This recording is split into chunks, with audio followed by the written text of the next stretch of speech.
What happens when the man who built a business from nothing walks into one of his own stores and no one knows who he is? Zayne Shepherd hadn't stepped foot in store 15 in over 3 years. That was the thing about growth when his sandwich business exploded from a single cart outside a college campus to 20 bustling locations across the state. He couldn't be everywhere at once anymore. He hired district managers, trusted store managers, and relied on reports. But recently, too many customer complaints had been piling up about slower service, missing items, and rude staff. Store 15 showed up on the list more than any other. He didn't want another filtered report. He wanted the truth. So he put on a shaved gray wig, a fake mustache, and a pair of thick-rimmed glasses. The real Zayne was clean-shaven and 34, known for his sharp jawline and buzzcut. No one at Store 15 had ever met him personally. Most had only seen his face in a training manual or a corporate video from years ago. He registered as Gordon, a new trainee sent from HQ for onboarding. It was a Tuesday morning when he stepped through the back door of the store just before opening. "Name?" a tall guy in a wrinkled polo asked, barely looking up from the schedule taped to the wall. "Gordon Tate," Zayne said, voice a little deeper than usual. "Yeah, whatever. Just grab an apron, Gordon. Don't slow anyone down." The guy walked off, sipping from a half-empty energy drink. That was the manager. No hello, no welcome, no training plan. Zayne tightened the apron around his waist and stepped toward the prep line. A girl with a messy ponytail and tired eyes handed him a pair of gloves. "First day?" she asked. "Yeah, you. Been here a year." She forced a small smile. "I'm Kendra. You'll figure it out. Just stick close." She was faster than anyone he'd seen. Her hands moved like clockwork, scooping, folding, wrapping sandwich after sandwich with care. Unlike the others, she greeted each customer with a smile, even when they didn't return it. 2 hours in, Zayne was sweating under his disguise. The manager, whose name tag read Brent, barked orders from behind the register but barely lifted a finger. When a customer complained about a wrong order, Brent shrugged and told Kendra to remake it. "That's the third one you've fixed for him this week," another worker mumbled. Kendra didn't snap back. She just remade the sandwich and apologized to the customer. Zayne noticed something else every time someone tipped. Brent grabbed the jar and took it to the back. No one questioned it. No one looked surprised. After the lunch rush, Zayne helped Kendra restock the prep line. "You're good at this," he said. She gave a tired laugh. "I've had to be. Brent doesn't help much." "What's with the tip jar?" She hesitated. "He says district policy is all tips go to the store, but..." "I don't know. I used to get tips. It helped with gas. Now I just don't." Zayne frowned. "That wasn't policy. Tips were meant for the hourly staff. Always had been." "Did you ask?" She nodded. "Got told if I didn't like it, I could quit." Zayne felt his stomach turn. "That's not right." Kendra looked away, voice low. "I'm saving for community college. I work 6 days a week. I haven't quit because I can't afford to." Zayne didn't answer. He didn't trust his voice. That night, after his shift ended, he sat in his car for a long time. The disguise itched. His back ached. But all he could think about was Kendra moving at full speed, fixing everyone's mistakes and still smiling through it. He opened up the company's payroll system on his phone. Brent's paycheck was padded bonuses, unexplained store performance incentives. Meanwhile, Kendra's hours were capped just below full time. No benefits, no bonuses. Zayne clenched his jaw. He hadn't built this company to become the kind of boss he used to hate. Something was broken and it was happening under his watch. Tomorrow he was going back in. And he was going to keep his eyes wide open. The next morning, Zayne got to the store before the sun was up. The front lot was still empty, except for a single dented sedan parked near the back. Kendra was inside already, cutting sandwich paper and stacking trays of bread in the prep bin. She moved with the quiet rhythm of someone who had long since given up waiting for help. Brent arrived 10 minutes after the doors opened. His shirt was stained with coffee, and he was laughing at something on his phone as he walked past the counter without a word. He didn't glance at the customer already waiting near the register. Zayne stepped forward. Hey, customer's been up here a minute. Brent looked up slowly like he just remembered it was a workplace. Then go ring him up. You've had 2 days to learn the screen. I'm not trained on it. Brent rolled his eyes and walked over. Unbelievable, this is why we can't keep people. The man at the register ordered politely. Brent didn't say anything back. He just punched in the order and turned his head to yell into the kitchen. Someone get this guy's pastrami going before he dies of old age. The older man blinked in surprise, then looked at Zayne. Zayne took the slip, gave the customer a quiet nod, and turned to prep. He didn't want to escalate anything. Not yet. Midday came with no sign of slowdown. 2 people called out. One supposedly had a dentist appointment, the other just never showed. Brent didn't seem interested in covering the gap. Not my problem, he muttered when Kendra asked about coverage. You want me to be a line cook now too? Zayne didn't speak. He just watched as she moved between sandwich station and register, juggling both without a break. Her hands moved steadily, but her shoulders were tight, her jaw clenched. A mother came in with 2 kids. One of the sandwiches came out wrong, missing the turkey. Sorry, Kendra said, catching it mid-wrap. Let me fix that real quick. The woman was kind. It's okay, I know you're busy. Brent intervened, not to help but to criticize. Next time, double-check before you waste product. That's why food costs are through the roof. Zayne paused mid-slice. She caught it before it left the counter. Brent turned, eyes narrowing. Did I ask for commentary? Zayne locked eyes with him. No. Just making sure we're clear on what happened. Brent gave a short laugh and walked off again, muttering under his breath. Later that afternoon, when the lunch rush finally let up, Kendra leaned against the prep table and rubbed her wrists. They were red and slightly swollen. Zayne leaned in, voice low. You all right? She nodded, not quite convincingly. Yeah, just tendon flare, been flaring more lately. You icing it at home? No time, I work a shift at the grocery after this. Zayne didn't reply. He just stared at the gloved hand still gripping a knife. The same hand that had assembled over 70 sandwiches in less than 4 hours.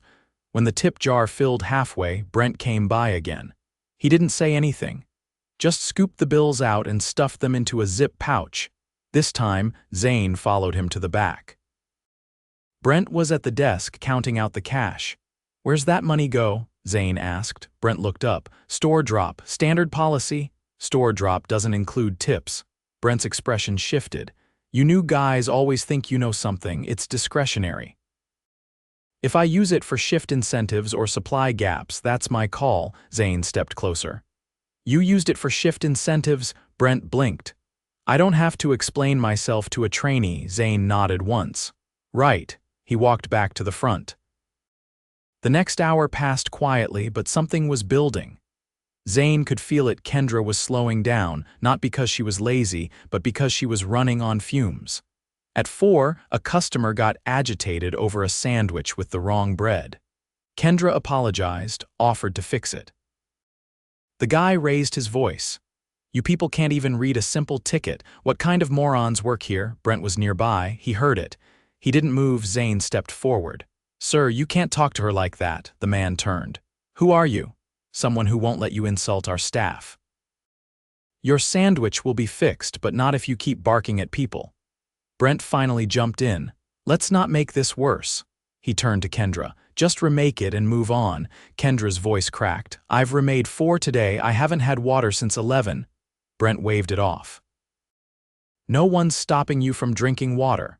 Kendra wiped her face with her sleeve. She didn't say anything else, but when she turned to grab another wrap sheet, her hands dropped suddenly. The sheet slipped. She leaned forward against the counter, breathing hard. Zayne moved fast. Sit down. She shook her head, but her legs buckled slightly. He helped her to the back, where she sat on an overturned milk crate. What do you need? He asked. Just a second, she whispered. I didn't eat this morning, had to choose between gas or food. Zayne turned around slowly. Brent was watching from the hallway. You knew she hadn't taken a break? Zayne asked. She didn't ask for one. She's not supposed to ask, you schedule them. Brent shrugged. She's a grown adult. This job isn't daycare. Zayne stepped toward him, voice low and deadly calm. You're done. Brent blinked. Excuse me. Zayne reached up and pulled off the wig, then the glasses. The mustache came last. The silence that followed was instant and total. Zayne looked him dead in the eye. Go home. You're terminated, effective immediately. Brent stammered. This is a joke, right? You're Zayne? Owner, founder, and the guy who's been watching you violate every standard this company stands for. Get out. Brent looked around as if expecting someone to step in. No one did. Kendra sat frozen on the crate. Her eyes were wide, but she didn't speak. After Brent left, Zayne knelt beside her. You're not working another minute until you've eaten and rested. I'll cover the floor. She looked like she didn't know whether to cry or argue. I can't lose the shift. You're not. You're getting paid for the whole day. And every break you didn't take this week. She shook her head slowly. Why would you care? Zayne stood. Because this place was supposed to stand for something better than this. He turned to the remaining staff. I'm not here to scare anybody, but changes start now.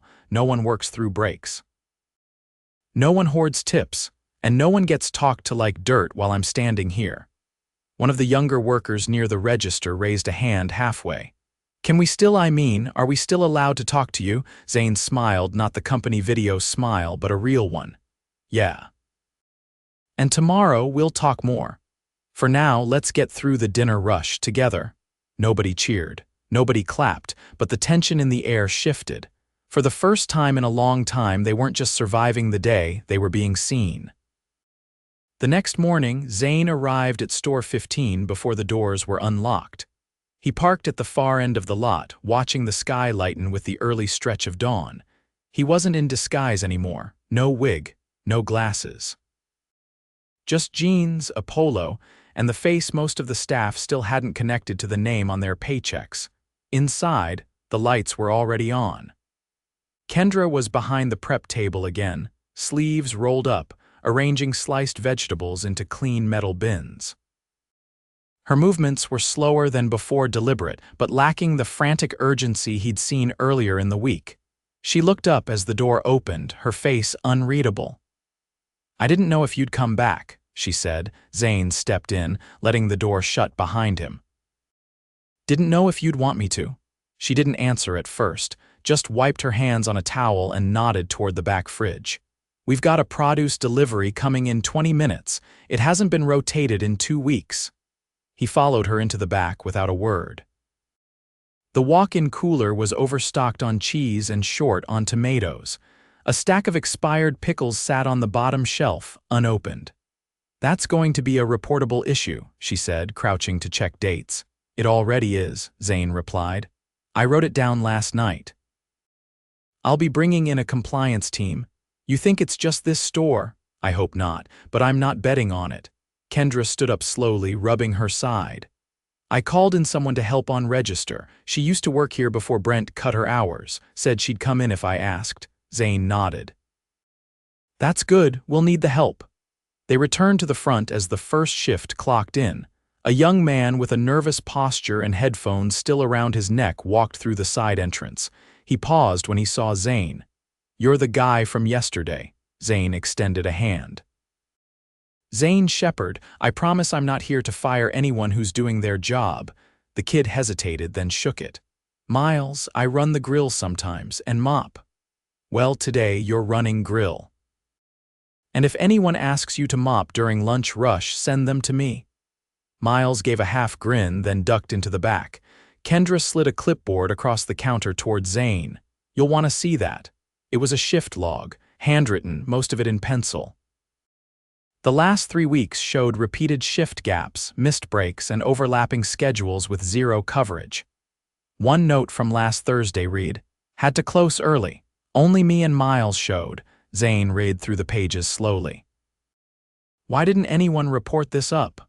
Brent said he was sending everything to corporate, said if we skipped the chain, we'd get flagged for insubordination.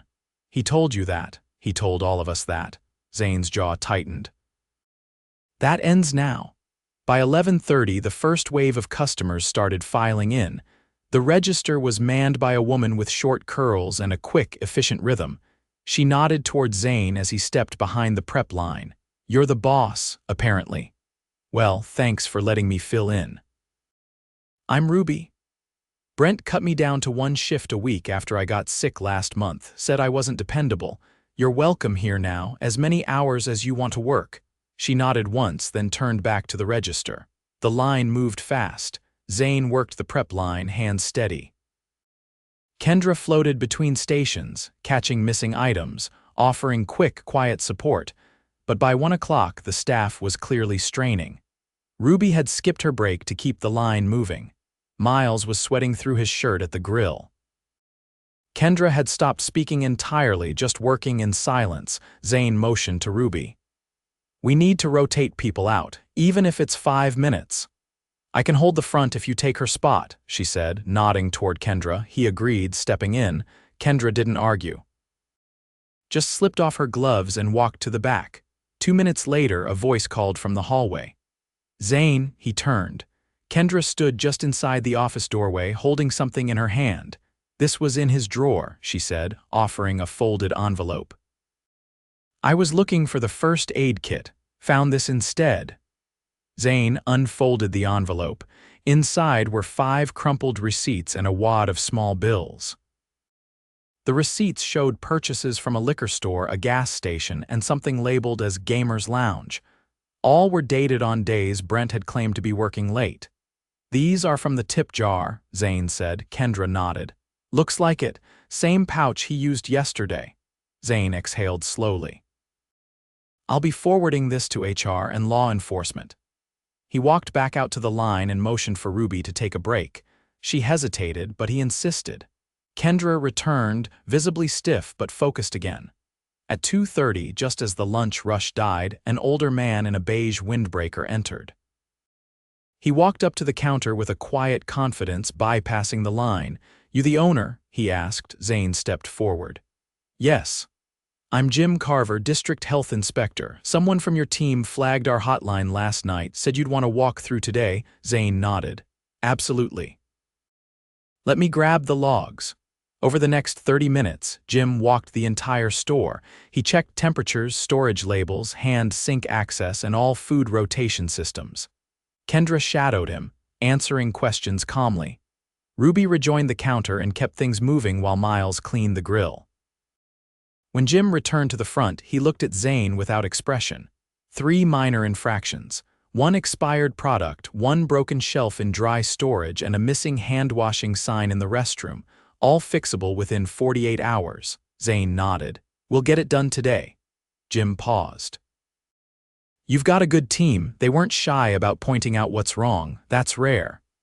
"They weren't allowed to speak before." Jim folded his notepad. "Well, they're speaking now. Keep listening." After Jim left, Zayne walked back to the prep table where Kendra was wiping down the surface.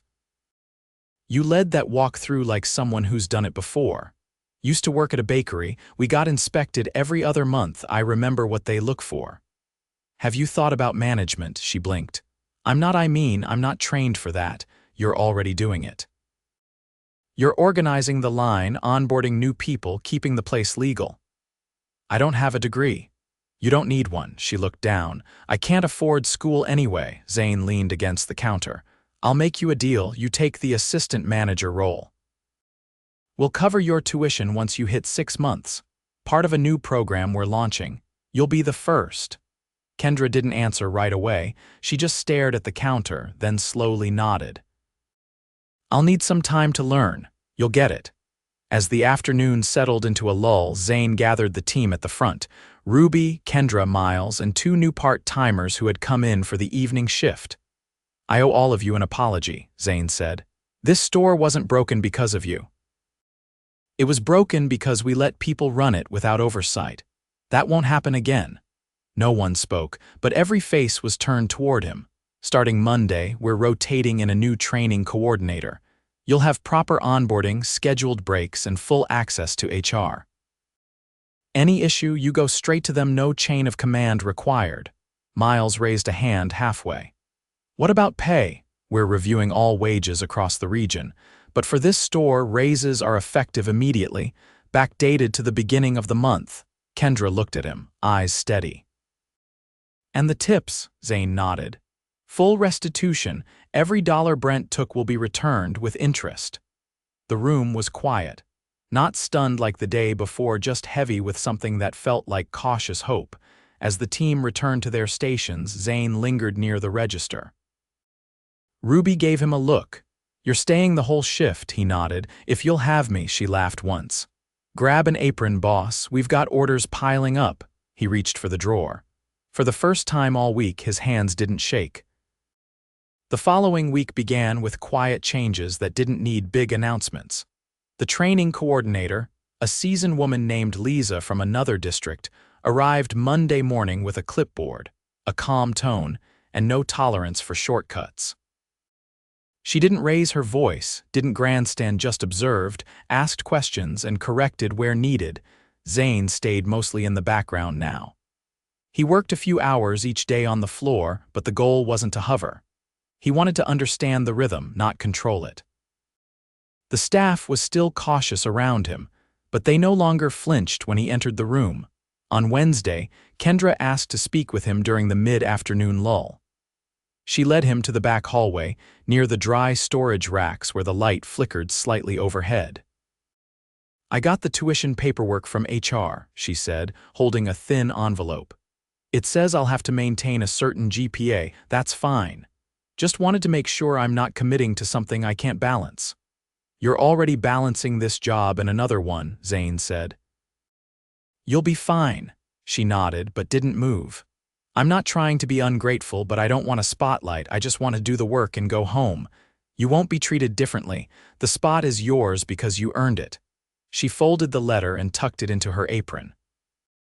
"Thanks." Zayne moved toward the main office. Lisa was waiting at the desk, reviewing the week's logs. She looked up as he entered. "Scheduling's still tight," she said. "Too few trained closers." "I've got 2 applicants lined up for interviews, but we'll need a floor supervisor to help with evenings." "Who do you have in mind?" She pulled a note from her clipboard.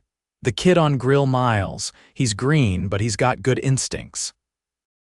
Doesn't complain, listens when corrected, and stays late without being asked." Zayne leaned against the doorframe. "Think he's ready? Not yet. But with some mentoring, he could be. He doesn't know how to lead, but he watches everyone who does. That's a start. Let's offer him shadowing hours. See if it sticks." By Friday, the store was running smoother, but not effortlessly. The void left by Brent's firing hadn't vanished, it just stopped spreading. There were still days when the lines were too long or someone forgot to clock out. But now, when things slipped, people addressed it instead of hiding it. That afternoon, Zayne stepped outside for a call with legal. The investigation into Brent's misused funds had moved quickly once the receipts were submitted. Charges were being filed. The company was pressing for restitution, and the district team had quietly suspended 2 other managers at nearby stores after internal audits revealed similar behavior. Nothing as blatant, but enough to warrant immediate action. When he returned inside, Ruby was helping a new trainee at the register. She waved him over between customers. "Hey, just wanted you to know Jamie over there. She's picking things up fast." She used to run a kiosk at the mall. Zayne glanced toward the trainee, a short woman with a confident stance and a quick pace. "Good hire. Great hire. She's already figured out how to handle the early lunch wave. We've been missing that." He gave a small nod. "Thanks for bringing her in." Ruby leaned closer. "I wasn't going to stick around after what Brent pulled, but you showing up, that made it hard to walk away. I can't promise I'll always catch things early, but I'll never ignore them again." She gave a quiet snort. "Hold yourself to that. Don't disappear." He didn't answer, but the weight of her words settled deep.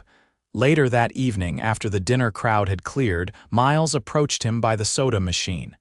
He looked uncomfortable, shifting his weight from one foot to the other. "Lisa said you wanted me to train for floor supervisor." "That's right. You'd start next week, just a few hours shadowing her and Kendra."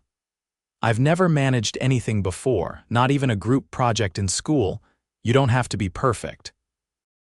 You just have to care." Miles looked down, then back up.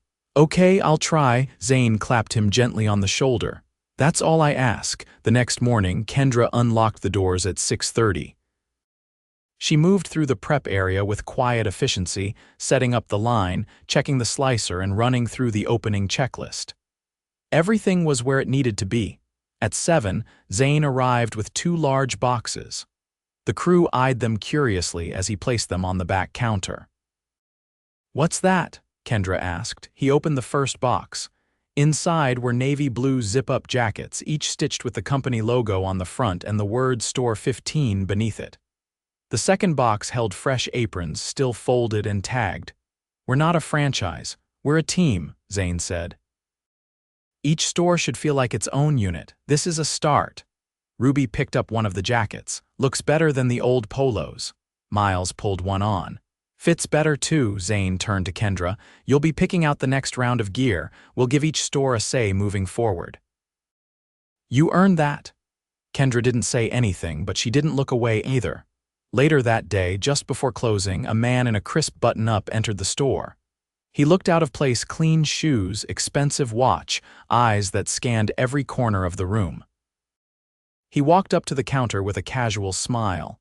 "I'm from operations. You Zayne Shepherd?" Zayne nodded. "That's me." The man extended a hand. "Name's Thomas. I've been reviewing your field reports. Just wanted to say what you did here. That's how you reset culture." "We're going to use this store as a blueprint." Zayne took the handshake but didn't smile. "Don't make it a blueprint. Make it a warning. Letting things rot this long almost cost us people we need."